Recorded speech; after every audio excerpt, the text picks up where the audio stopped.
இது. ஆனால் அதோட நிலைமையை பார்த்தீங்களா, நோய்வாய்ப்பட்டு ரொம்ப மோசமாக இருக்குது. ஆனால் நல்ல நாட்டு இனத்தை சேர்ந்த நாய்ங்க இது. நான் ஏன் இப்படி சொல்கிறேன் அப்படின்னு கேட்டிங்கன்னா, இதோட அம்மா இங்கே தாங்க நிற்கிது. இதெல்லாம் வந்து தமிழ்நாட்டோட குட்டை ரக நாய்கள் அப்படின்னு சொல்லக்கூடிய நாய்ங்க. இதெல்லாம் சூப்பராக இருக்குது பாருங்கள் நாய். அது அங்கே 2 குட்டி இருக்குது, அங்கே 2 மேய்ஞ்சிக்கிட்டு இருக்குது.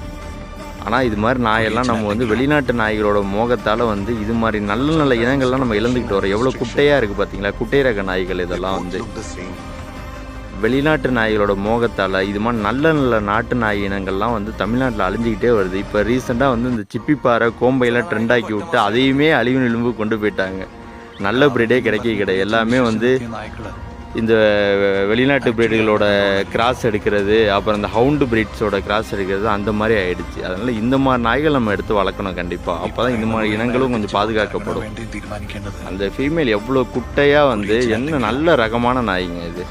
இந்த வீடியோ பிடிச்சா லைக் பண்ணுங்கள், ஷேர் பண்ணுங்கள், கமெண்ட் பண்ணுங்கள் ஃப்ரெண்ட்ஸ்.